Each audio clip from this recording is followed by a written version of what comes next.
Assalamualaikum warahmatullahi wabarakatuh. Hai semuanya, perkenalkan nama saya Monica Salsa Galung. Saya mahasiswa dari Universitas Pedesakti Bekasi, Fakultas Ekonomi dan Bisnis, prodinya Manajemen, dengan NIM 289227004. Di sini saya ingin mempresentasikan mengenai perekonomian Indonesia guna memenuhi nilai ujian tengah semester dari mata kuliah perekonomian Indonesia. Yang akan saya bahas di sini adalah mengenai sistemnya, ciri-ciri dari perekonomian Indonesia, penerapan, serta tujuan dari sistem perekonomian Indonesia. Oke, mari kita ke materi selanjutnya.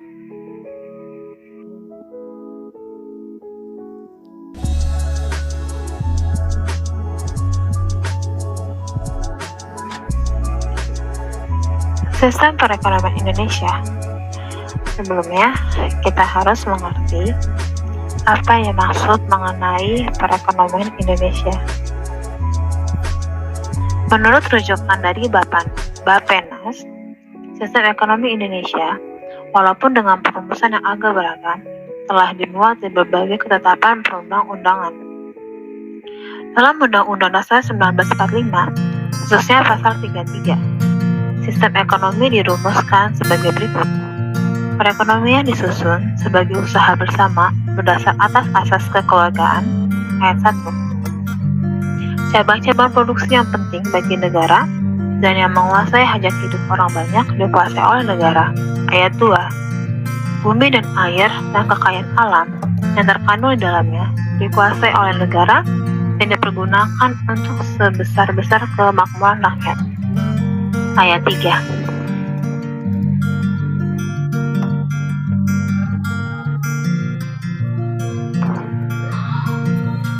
Ciri-ciri sistem perekonomian Indonesia.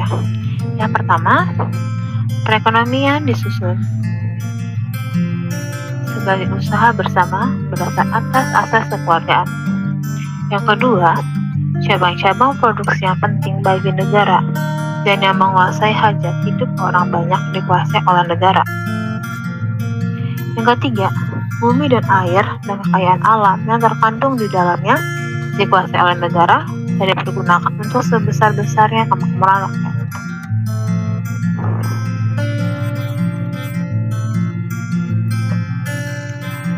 Yang keempat, perekonomian nasional diselenggarakan berdasar atas demokrasi ekonomi dengan prinsip kebersamaan, efisiensi, berkeadilan, berkeluargaan, berwawasan, lingkungan kemanusiaan, serta dengan menjaga keseimbangan, kemakmuran, kesatuan ekonomi. Dan yang kelima, ketentuan lebih lanjut mengenai pelaksanaan pasal ini diatur dalam undang-undang. Dan yang terakhir, negara tetap mengakui hak milik perorangan dan tidak bertentangan dengan kepentingan publik.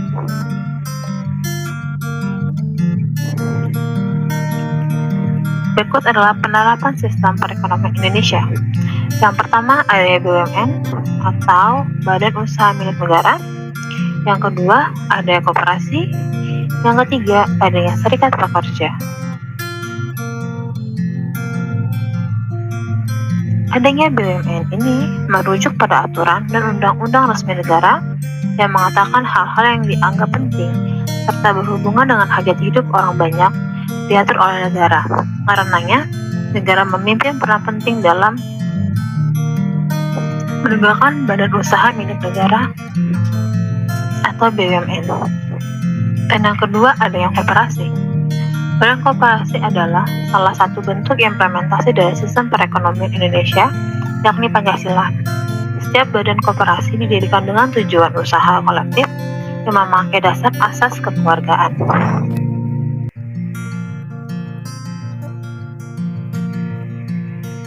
Yang ketiga adanya serikat pekerja. Selain adanya BUMN dan juga koperasi, maka ada juga serikat pekerja yang diharapkan akan mampu meminimalisir memantau dan mengawasi kemungkinan adanya eksploitasi dan dari sumber daya. Hal ini sumber daya manusia. Berikut adalah tujuan sistem perekonomian Indonesia. Yang pertama, peningkatan pendapatan per kapita negara. Yang kedua, perencanaan pembangunan ekonomi dan laju pertumbuhan ekonomi. Yang ketiga, meningkatkan taraf hidup penduduk serta menyetarakannya.